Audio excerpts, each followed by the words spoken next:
안녕하세요. 예수의 이름으로 문안 안 드립니다. 본 CD는 버지니아 애난델에 위치한 메시아 장로교회 방송 선교부에서 한세영 목사님의 설교 내용을 선교용으로 제작한 것입니다.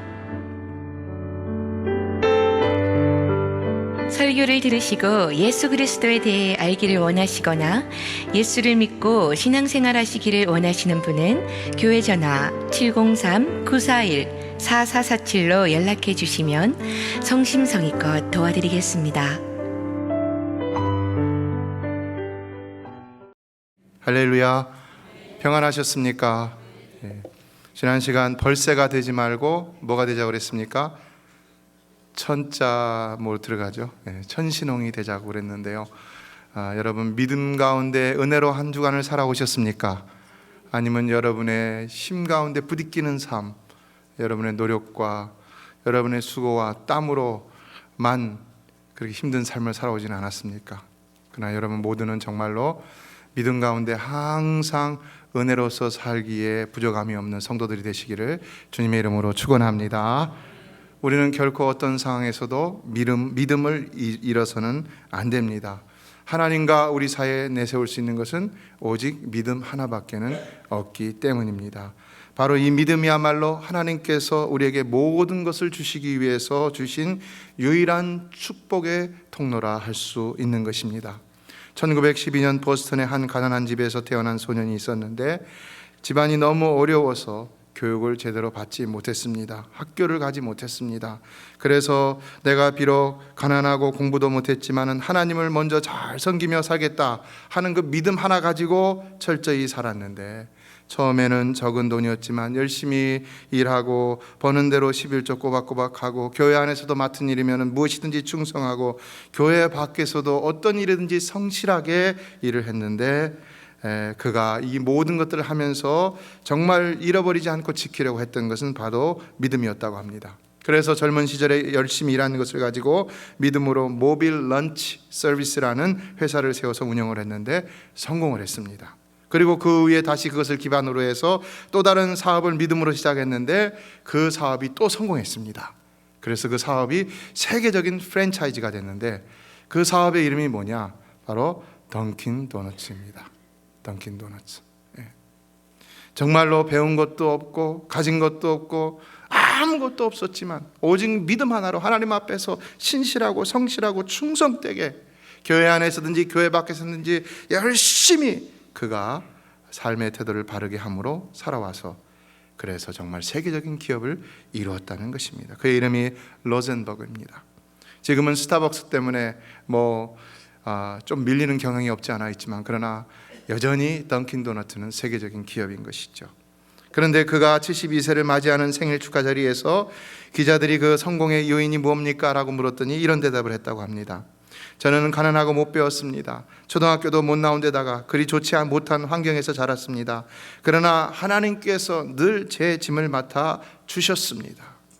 여러분이 연약할수록 하나님께서 여러분의 연약한 짐을 다 맡아주시는 줄로 믿습니다. 제가 성공한 것은 제가 잘나서 된 것이 아니라 하나님이 나와 함께 해주셔서 하나님이 은혜를 주셨기 때문에 잘 된 것입니다. 나의 삶의 목표는 하나님을 섬기는 것이고 하나님을 믿는 것이었는데 하나님은 내게 이런 복을 주셨습니다. 여러분 어떻습니까?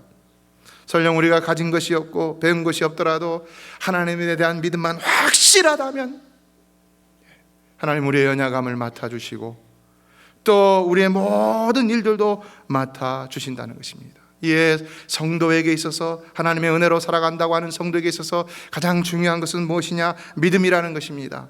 그래서 제가 지난 시간에 여러분 믿음이 흔들려서는 안 된다는 말씀을 드렸던 것이죠. 그런데 그는 계속해서 이런 말을 했다고 합니다. 지식이 성공시키는 것이 아니라 삶의 태도가 우리를 성공시킵니다. 우리 삶의 성공에 있어서 실로 중요한 것은 무엇일까요? 많은 지식일까요? 기술일까요? 경험일까요? 다 필요한 것들이지만 그러나 모든 성공한 사람들의 공통점을 보면은 그의 삶의 태도가 다르다는 것입니다. 삶의 태도가. 그래서 지식이 많은 사람이 성공하는 것이 아니라 기술이 좋은 사람이 성공하는 것이 아니라 바로 태도가 좋은 사람이 꼭 성공하더라는 것입니다. 태도가 좋은 사람이. 태도가 무엇입니까? 태도라는 것은 어떤 일에 대해서 그 사람이 밖으로 드러내 보이는 그 사람의 모습이라고 할 수가 있겠지요. 그것이 표정으로나 어떤 말로나 어떤 몸짓으로나 행동으로 드러나 보이게 되는데, 그러나 그것은 곧 그 사람의 마음을 표현하는 것이죠. 그래서 우리가 그 사람의 태도를 보고 난 이후에는 바로 그 사람의 마음을 알게 되어서 그것으로 인해서 우리가 기뻐하기도 하고 또는 슬퍼하기도 하고 또는 분노하기도 하고 또는 절망하기도 하고 하는 것이지요. 그러나 이 태도라는 것은 다른 사람에 대한 것일 뿐만 아니라 자기 자신이나 그 스스로의 삶에 대해서도 매우 중요한 영향을 끼치고 있습니다. 그래서 자기 자신에 대한 태도가 무너지는 사람은 정말로 걷잡을 수 없는 상실감과 극심한 자격지심 가운데, 그리고 우울증 가운데 사로잡히게 되는 것을 볼 수가 있고, 또한 자기의 삶에 다가오는 많은 일들, 특히 힘든 일들에 대한 태도가 무너지는 사람은 무슨 일이 있다 하더라도 전혀 앞으로 전진하지 못하고 자꾸 뒤로 물러가 침륜에 빠지는 것을 보게 된다는 사실입니다. 그는 일의 성과도 올릴 수 없고 위기관리가 전혀 되지 않습니다. 뭔가를 해야 되는데 꼼짝도 못하고 있습니다. 그러니까 소망도 없고 다시 일어날 의욕도 없는 것이죠. 그런데 우리 신앙생활도 마찬가지라는 것입니다. 우리가 믿음을 지키는 일도 마찬가지라는 것입니다. 우리가 먼저 우리의 믿음을 지키지 않는다면 우리의 신앙생활을 제대로 지켜내지 못하는데, 그러면 어떻게 하면 우리가 우리의 믿음을 제대로 지키지 못하느냐? 마음을 지키지 못하니까 믿음을 지키지 못하는 것입니다. 우리가 오늘 감사의 달을 맞아서 말씀을 듣고 있는데 저는 그렇게 생각합니다. 왜 우리의 감사가 무너져 있는가? 그것은 우리의 믿음이 무너진 까닭이고, 그래서 지난 시간 믿음이 흔들리지 말자고 말씀을 드렸던 것이고, 그러나 왜 우리의 믿음이 흔들리고 왜 믿음이 무너져 있는가? 왜 성도들이 믿음을 가지고 하나님 앞에 날마다 나오고 믿음을 가지고 무엇이든지 담대하게 행해야 되는데 왜 그런 모습을 왜 상실해 버렸는가? 그것은 마음이 무너진 까닭이다 라는 생각을 해봅니다. 오늘 본문은 말하지요. 모든 지킬 만한 것 중에 더욱 내 마음을 지키라. 생명의 근원이 이에서 남이니라. 사랑하는 성도들은 무슨 일이 있어도 여러분의 마음만은 무너지지 않게 되기를 주의 이름으로 축원합니다. 마음을 지키는 성도가 되시기를 주의 이름으로 축복합니다. 저는 오늘날 현대를 살아가는 성도들에게 있어서 가장 큰 장애는 그 어떤 외부적인 환경도 아니고 바로 마음의 무너짐이다라고 생각을 합니다. 삶이 그대를 속일지라도 슬퍼하거나 노여하지 말라. 슬픈 날을 참고 견디면 기쁜 날이 오고야 말리니 마음은 미래에 살고 현재는 우울한 것, 모든 것은 순간에 지나가고 지나간 것은 다시 그리워지나니 라는 알렉산드로 푸시킨의 말처럼, 그래도 옛날에는 어찌했든지 간에 마음을 지켜보려고 애쓰고 또 그렇게 애쓰지 않아도 다 나름대로 마음을 지킬 수 있었는데 오늘날은 왜 이리도 쉽게 마음들이 무너지는지 잘 모르겠다는 것입니다. 왜 그러는 것일까요? 왜 그러는 것일까요? 그 마음이 무너져서 관계가 깨어져 버리고, 그 마음이 무너져서 교회 나오는 일도 힘들고, 그 마음이 무너져서 말씀 보는 것도 중단하고, 기도하는 것도 중단하고, 예배 드리는 것도 중단하고, 봉사하고 헌신하는 것도 중단하고, 다 마음이 무너져 버리니까 부부관계도 깨져 버리고, 성도들 간의 안에서도 자꾸 서로가 서로를 정말 만나면 기뻐하고 또 즐거워할 수 있어야 되는데 피하고, 왜 이런 일이 생기는 것입니까? 우리의 마음이 무너지는 까닭은 과연 무엇일까요? 우리의 마음이. 예, 저는 오늘 말씀 속에서 그 해답을 잠깐 찾아봤는데요, 20절로 21절은 이렇게 말씀하고 있습니다. 다 같이 읽어보겠습니다. 시작. 내 아들아, 내 말에 주의하며 내가 말하는 것에 내 귀를 기울이라. 그것을 내 눈에서 떠나게 하지 말며 내 마음속에 지키라. 무엇을 말하고 있습니까? 오늘날 우리들의 마음이 그리도 쉽게 무너지는 이유는 바로 우리가 우리 마음속에 하나님께서 우리에게 주신 그 약속의 말씀들을 제대로 지켜내지 못하고 있기 때문이라는 것입니다. 여러분, 모세가 그 수많은 시험과 절망스러운 상황 가운데서도 이스라엘 백성들을 출애굽시켜서 가나안 땅으로 인도해낼 수 있었던 근본적인 힘은 과연 어디서부터 나왔던 것이라고 할 수가 있겠습니까? 그거는 바로 하나님께서 그에게 주셨던 말씀이라는 것입니다. 그는 오직 하나님께서 그에게 주셨던 그 말씀 하나 붙들고 홍해 앞에서도, 그 전에 바로 앞에서도, 그 광야길 속에서도, 백성들의 모든 원망과 대적함 속에서도 결코 굴하지 않고 그 말씀 하나 붙들고 순간순간을 승리하면서 끝까지 갈 수 있었다는 것입니다. 모세가 미디안 광야로 도망쳐 양을 치고 있을 때 하나님께서 그에게 떨기나무 불꽃 가운데 나타나서 주셨던 말씀이 뭡니까? 한마디로 말한다면 출애굽기 3장 12절의 말씀과 같이 내가 반드시 너와 함께 있으리라 그런 것입니다. 내가 반드시 너와 함께 있으리라. 그러나 사랑하는 성도 여러분, 이 말씀은 바로 오늘 우리 모두에게도 주신 말씀인 줄로 믿습니다. 여러분 모두에게도 주신 말씀입니다. 어디서 우리가 근거를 찾을 수 있습니까? 볼지어다 내가 세상 끝날까지 너희와 항상 함께 있으리라. 믿습니까? 이게 우리 모두에게 주신 약속인 줄로 믿습니까? 여러분이 어려운 순간에도 주님은 항상 함께 하신다는 것입니다. 왜냐? 그것이 주님의 약속이기 때문이라는 것입니다. 우리 마음이 왜 상실하느냐? 그것을 우리 말씀을 기억하지 못하는 거예요. 그 말씀을 생각하려고 하지 않는 거예요. 그 말씀을 믿으려고 하지 않는 거예요. 참되게 믿어야 되는데 그 말씀을 자꾸 옆으로 사이드로 푸다 사이드하고 옆으로 놓고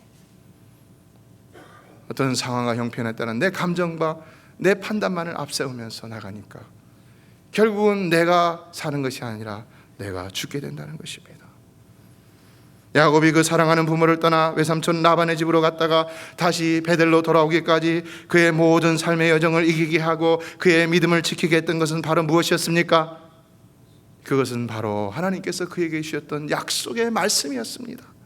그 말씀이 있었기 때문에 그는 그렇게 약간은 실패하는 삶을 보여주고 어려운 삶도 겪었지만 그러나 다시 그 말씀 붙들고 베델로 올라가서 하나님과의 관계를 회복하고 놀라운 축복의 언약을 다시 받을 수가 있었다는 것입니다. 여러분, 갈렙이 12지파 가운데 가나안으로 들어갈 때 다 분배를 했는데 그 중에 유다지파, 갈렙이 유다지파에 속한 사람이거든요. 그런데 유다지파만이 그 분배된 그 땅을 다 차지했습니다. 다른 지파들은 분배된 만큼 차지하지를 못했습니다. 그래서 그 땅이 그렇게 크지 못했던 것입니다. 그러나 유다는 그렇게 컸던 이유가 그 땅을 다 분배한 만큼 차지했기 때문에 그렇게 컸던 것입니다. 그렇다면 어떻게 갈렙이 그 땅을 차지할 수 있었겠습니까? 그가 말하잖아요. 여호수아 14장 12절 유명한 말씀이잖아요. 그날에 여호와께서 말씀하신 이 산지를 내게 주소서 그랬어요. 어떤 산지라는 것입니까? 그날에 여호와께서 말씀하신 그 산지라는 것입니다. 하나님이 주시기로 하지 않았습니까? 그러니까 하나님 주십시오. 그는 오직 하나님의 그 신실하신 약속에 자신의 삶을 걸고 있었던 것을 볼 수가 있는 것이죠. 당신도 그날에 들으셨거니와 그곳에는 아낙 사람이 있고 그 성읍들은 크고 견고할지라도 여호와께서 나와 함께 하시면 내가 여호와께서 말씀하신 대로 그들을 쫓아내리이다 라고 말씀하고 있다는 것입니다. 그는 바로 이 말씀을 마음속에 지키고 있었기 때문에, 그렇기 때문에 그 가나안 땅에 들어가서 두려움 없이 하나님께서 약속하신 그 모든 땅들을 다 정복해 나갈 수가 있었다는 것입니다. 여호수아도 그랬고 다윗도 그랬고 다니엘도 그랬고 바울도 그랬고 심지어는 예수님도 그러하셨던 것을 볼 수 있습니다. 그래서 그분은 십자가 고난 앞에서 결코 흔들림 없이 오직 약속하신 하나님만을 바라보면서 그 모든 고난을 넉넉히 견뎌내고 결국 십자가로 승리하셨다는 사실입니다. 그러므로 히브리서 10장 23절은 또 약속하신 이는 믿으시니, faithful, 믿을만하니, 신실하시니 이런 말이죠. 우리가 믿는 도리에 소망을 움직이지 말고 굳게 잡고 라고 했습니다. 성도 여러분, 이 모든 성경은 여러분 모두에게 주신 하나님의 약속의 말씀임을 믿으십니까? 여러분 모두에게 주신 것입니다. 이 성경 가운데 오경은 모세에게만 주신 말씀이고, 또 어떤 건 여호수아에게만 주신 말씀이고, 어떤 것은 다윗에게만 주신 말씀이고, 어떤 것은 다니엘에게만 주신 말씀이고, 어떤 것은 바울에게만 주신 말씀이 아니라 그것은 모세에게도 주셨지만 나에게도 주신 말씀이요, 그것은 다윗에게도 주셨지만 나에게도 주신 말씀이요, 그것은 다니엘에게도 주셨지만 나에게도 주신 말씀이요, 이 모든 말씀은 하나님이 나를 사랑하셔서 나에게 주신 말씀입니다. 믿습니다, 믿습니다, 믿습니다 하고 이 말씀을 붙들고 나가는 자가 말씀의 능력 가운데 마음을 잃지 않고 승리하는 삶을 살아갈 수가 있다는 것입니다. 요한복음 11장 40절에서는 예수께서 이르시되 내 말이 네가 믿으면 하나님의 영광을 보리라 하지 아니하였느냐 그랬습니다. 왜 우리가 하나님의 영광을 바라보지 못합니까? 경험하지 못합니까? 왜 그렇습니까? 왜 우리가 우리의 삶에 하나님의 영광을 보지 못합니까? 믿지 않으니까 그렇다는 거예요. 믿지 않으니까. 믿어야 되는데 믿지 않으니까 그런다는 거예요. 주의 종이 아무리 하나님의 말씀을 갖다 드리대도 믿지 않아요. 하나님의 말씀인데도 안 믿어요. 왜 안 믿는 것입니까? 왜요? 이미 말씀이 상실된 그 마음이 무너져 있는 것입니다. 하나님과의 관계가 상실되어 있는 것입니다. 말씀이 없으니까 믿지 않는 거예요. 하나님과의 관계가 멀어졌으니까 믿지 않는 거예요. 여러분, 하나님과의 관계가 없이, 신앙은 릴레이션십인데 하나님과의 관계가 형성되어 있지 않고 어떻게 우리가 하나님을 믿는 사람이라고 말할 수가 있겠습니까?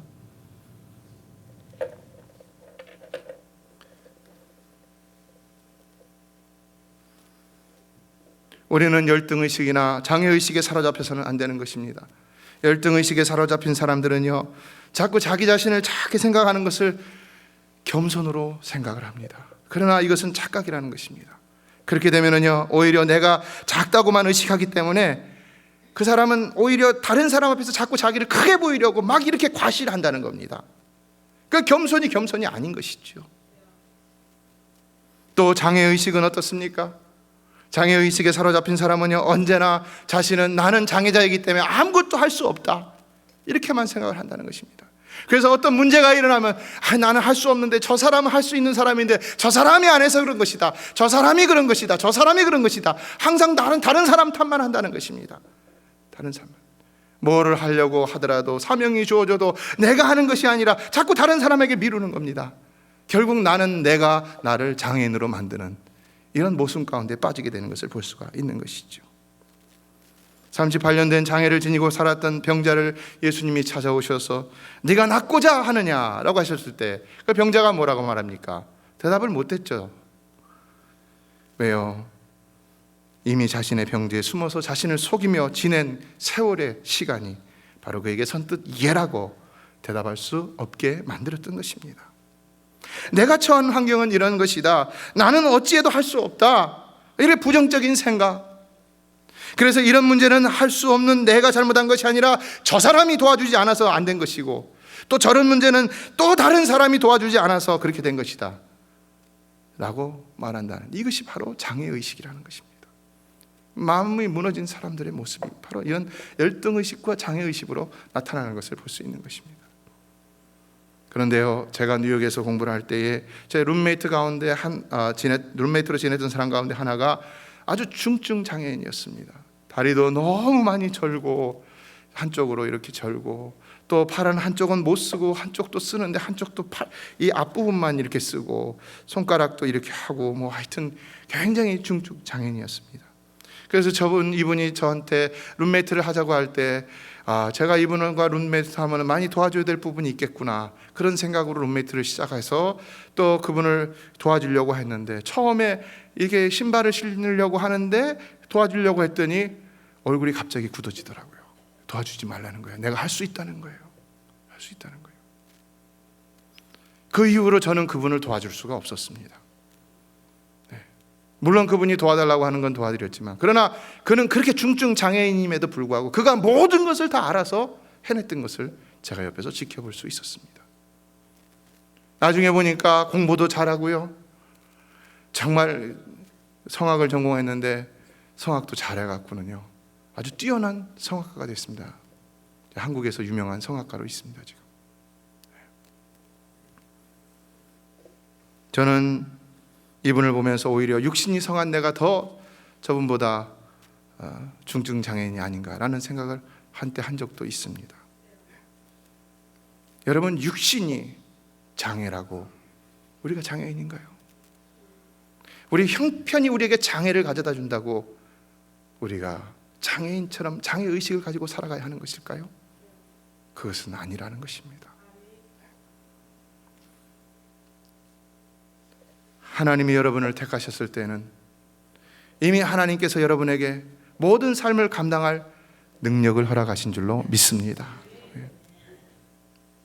고린도전서 10장 13절은 말합니다. 사람이 감당할 시험 밖에는 너희가 당한 것이 없나니 오직 하나님은 미쁘사 너희가 감당하지 못할 시험 당함을 허락지 아니하시고 시험 당할 즈음에 또한 피할 길을 내사 너희로 능히 감당하게 하시느니라 그랬습니다. 믿는 자에게는 감당하지 못할 시험이 없는 것입니다. 조금도 없는 것입니다. 왜냐하면 하나님이 감당하지 못할 시험은 주지 않으시기 때문입니다. 이 말은 뭐냐면 하나님이 이미 여러분에게 감당할 능력도 주셨다는 것입니다. 능력도 주셨고, 그래서 여러분이 모세와 같이 하나님의 말씀을 기억하고 홍해 앞에서 어쩌나 이러나 저러나 그러면서 시험에 들 것이 아니라 하나님 앞에 두 손을 들어 기도할 때에 하나님께서 응답하셨던 것처럼 여러분도 하나님 앞에 기도하면 된다는 것입니다. 믿습니까?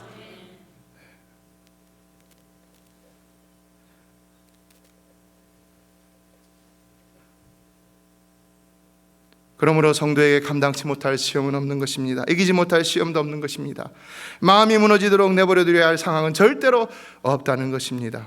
하나님은 언제나 여러분이 이기기를 원하시는 것이고 쓰러져도 다시 일어나기만을 원하시는 것입니다.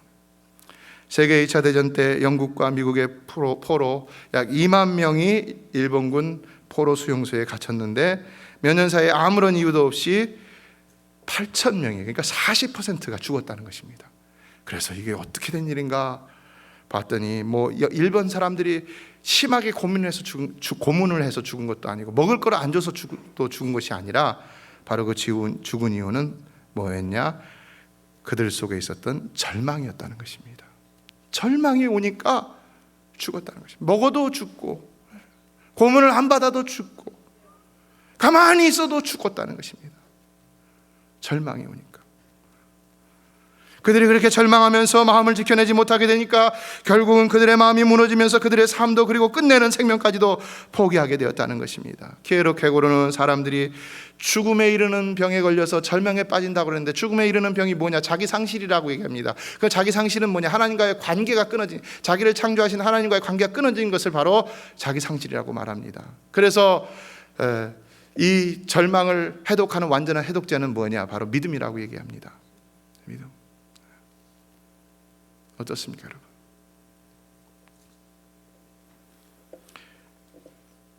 절망의 반대말은 희망이 아니라 신앙이라는 것입니다. 여러분, 과연 우리는 오늘 무엇을 잃어버렸다고 생각하십니까? 과연 우리의 삶이 힘들다면 왜 힘들다고 생각하십니까? 상황 때문에요? 형편 때문에요? 옛날 조선시대에 어떤 사람이 산에서 일을 하다가 무엇인가에 물렸는데 이 사람이 그냥 나무 가시에 찔린 줄 알고서는 하루 종일 그냥 이거 찔린 거 그렇잖아요. 그래서 열심히 일을 하고 나무를 해갖고는 짊어지고 산으로 내려왔는데 땅꾼이 그것을 보고는 여보시오, 당신 발가락 무엇에 물렸지 않소? 이 사람이 아니요, 그 가시나무에 찔린 거예요. 그러니까 막 손을 이제 땅꾼이 내저으면서 아닙니다. 보세요, 독사에 물렸습니다. 독사. 이 사람이 어떻게 됐을까요? 여태까지 그냥 건강하게 다 잘했는데 독사에 물렸다고 하니까 그 얘기 듣고선 그 자리에서 죽어버렸다는 겁니다.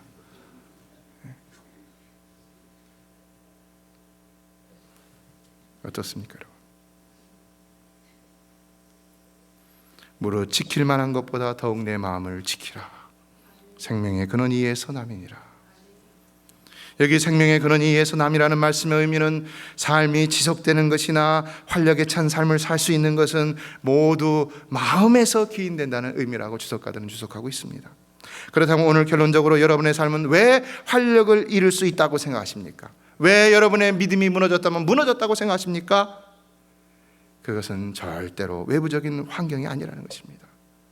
그것은 바로 우리 스스로가 우리의 마음을 지키지 못했기 때문이라는 것입니다. 하나님께서 인간을 창조하실 때 인간에게 이미 행복을 주셨다고 합니다. 그런데도 인간이 행복하지 않다라고 자꾸 불평을 하니까 천사들이 그 행복을 뺏어 갖고는 어딘가에 감춰두기로 했다고 합니다. 그래서 회의를 열었는데 어디다 감춰둘까요? 어떤 천사가 말합니다. 바다 깊은 곳에 숨겨두면 어떨까요? 그랬더니 천사장이 고개를 저으며 말합니다. 인간들은 머리가 너무 좋아서 바닷속쯤은 머지않아 뒤져서 다 찾아낼 것이다. 그렇죠? 인간처럼 머리 좋은 사람 없는 거예요. 머리 좋은 없잖아요, 존재가.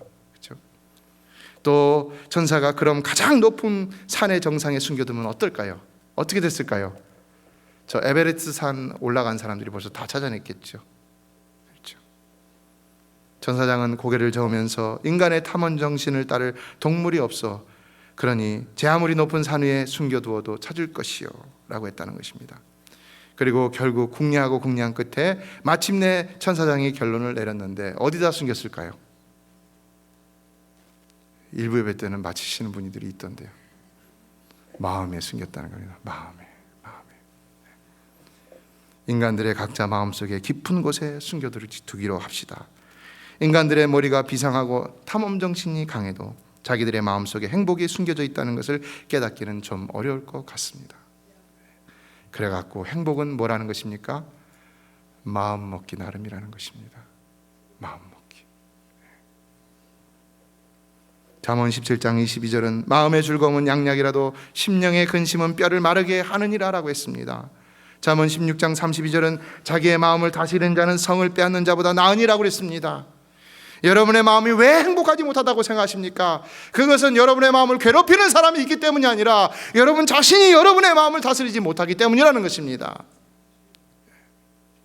그럼에도 불구하고 저나 여러분이나 언제나 우리는 이것을 잊어버릴 때가 너무나도 많이 있죠. 그러나 잊지 말고 오늘 다시 회복하라는 것입니다. 회복하라는 것입니다. 우리는 우리가 누구인지를 올바로 알아야 합니다. 우리의 정체성을 올바로 알고 그걸 지킬 수 있어야 됩니다. 나는 누구다. 어제 어느 장로님과 식사를 하는데 아시는 분들 계실 거예요. 그 손주 이름이 조셉입니다. 요셉이에요. 근데 얼마 전에 여동생이 태어났죠. 그래서 이제 오빠야, 너는 이제 오빠야 그랬더니 이 조셉이 하는 말이 아니야, 나는 조셉이야, 조셉이야 이렇게 말을 했다는 겁니다. 아이들이 흔히 할 수 있는 얘기죠. 근데 제가 그것을 보면서 그 아이는 자기 정체성을 분명하게 지킬 줄 아는 아이네요 이렇게 말씀을 드렸는데요. 어떻습니까 여러분? 사단은 우리에게 자꾸 시험을 주면서 너는 그리스도인이 아니야, 너는 하나님의 자녀가 아니야, 너 평범한 사람이야, 너 아무것도 아니야, 너 그냥 평범한 인간이야, 너 아플 때 그냥 아파해야 되고 슬플 때 그냥 슬퍼해야 되고 시험에 들 때 그냥 시험에 든 사람처럼 그렇게 해야 돼 이렇게 말합니다. 안 그렇습니까 여러분?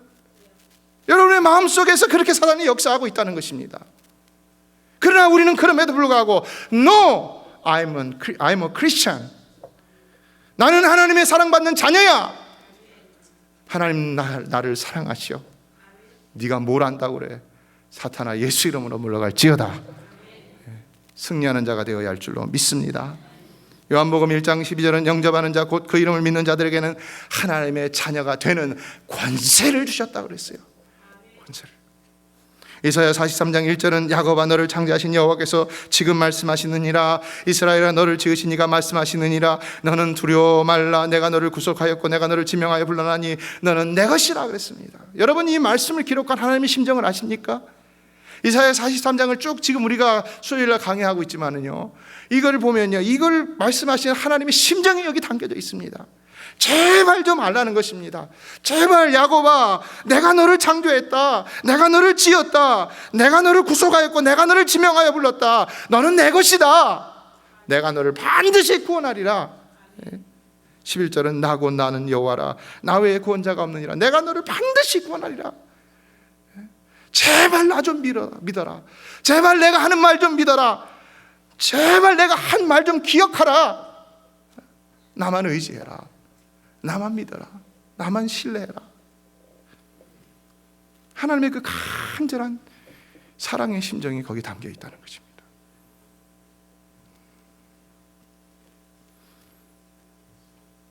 이 하나님이 오늘도 우리에게 그렇게 말씀하신 겁니다. 너는 내 것이다. 너는 내 것이다. 내가 너를 구속하였고 내가 너를 지명하여 불렀나니 너는 내 것이다. 여러분, 우리는 절대로 어떤 시험과 역이 올다 할지라도 우리 자신의 정체성, 우리는 바로 하나님의 사랑받는 자녀요, 하나님이 구원하신 그 하나님이 창세전에 택하셔서 구원하시기로 작정하셨던 그 정말 놀라운 존재라는 사실을 결코 한순간도 잊어서는 아니 될 줄로 믿습니다. 믿습니다. 이것을 아무것도 아닌 것처럼 생각하는 사람들이 있어요. 아니요, 이게 얼마나 귀중한 것인데요. 이거를 그냥 어떤 지식으로만 생각하는 사람들이 있어요. 어떤 성경에 기록되어 있는, 서술되어 있는 하나의 지식으로만 생각하는 사람들이 있어요. 이걸 정말 마음속 심장으로 깨닫고 느낄 수 있고 간직할 수 있어야 되는 것입니다. 하나님이 원하시는 것은 바로 그것이라는 것입니다. 스웨덴 출신의 레나 마리아라는 여자 가수가 있는데요, 많이 아실 거예요. 전에 미랄 그 장애인 행사에서도 와갖고 찬양을 한 적이 있는데요, 정말 두 팔이 없습니다. 또 한쪽 다리가 없습니다. 기형의 한쪽 다리도요. 그래서 정상적인 생활을 할 수 없는 정말 중증 장애인인데요, 그가 의지할 수 있는 유일한 신체는 오른발 하나인데, 그런 그 오른발 하나로 그가 전 세계를 누리며 지금은 천상의 목소리라는 찬사를 얻고 있다는 사실입니다. 어떻게 된 것이냐? 그가 자립할 수 있었던 것은 처음부터 가능한 일이 아니었다고 합니다. 그래서 혼자 걷기까지 무려 3년이 걸렸고요, 혼자 옷을 입는 데만 12년이 걸렸다고 합니다. 그러나 그래도 그는 절대로 자신이 장애인이라고 생각하지 않고 정말로 열심히 어린 시절부터 발로 살아가는 법을 갖다 터득하고, 그래서 팔이 없으니까 엄지발가락으로 우유병을 탁 이렇게 듭니다. 또 뭐를 하든지 이 발가락으로 발로 합니다. 운전도 발로 합니다. 바늘에 깨어서 십자수를 놓고 하는 것도 발로 합니다. 오른발로 합니다. 화장도 이 발로 갖다가 발 들어갖고 이렇게 합니다. 우리가 보기에는 얼마나 참 비참하고 안타깝습니까? 그러나 그는 그렇게 생각하지 않습니다. 우리가 보기에는 이 3년이 걸리고 12년이 걸리면요, 이거 어떻게 합니까? 중간에 벌써 포기하고 자빠졌겠죠. 아니에요. 우리는 무슨 문제가 조금 오면 거기서 막 허둥지둥대면서 어쩔 줄 모르는 것이 우리잖아요. 저도 마찬가지잖아요. 근데 우리가 말씀 앞에 서면 그러면 안 된다는 것입니다.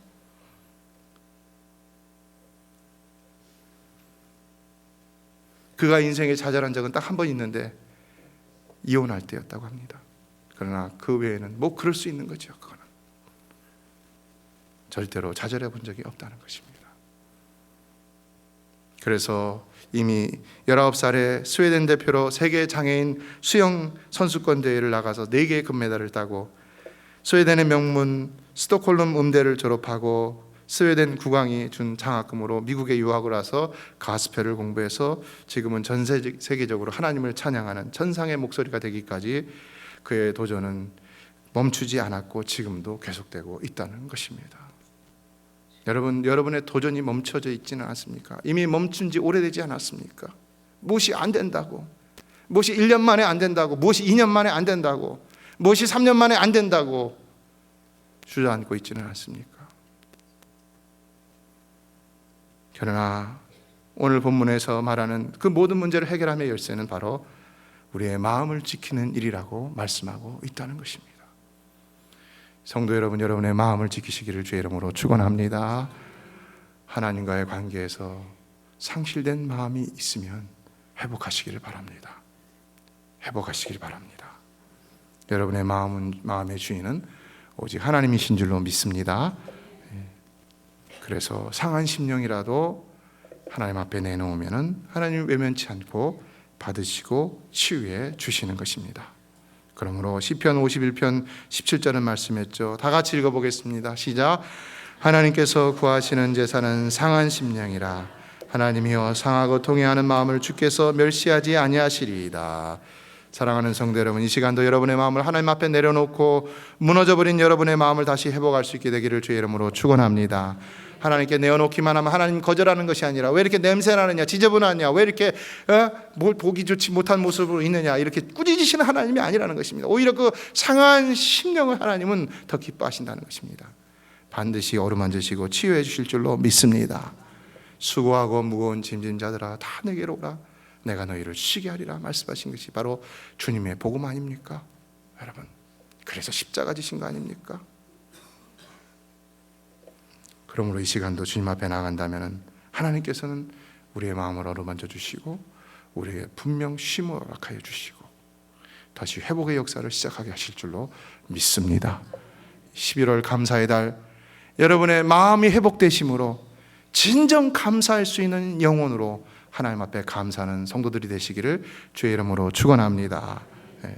그래서 중요한 것입니다. 감사가 그냥 나오는 게 아닙니다. 감사가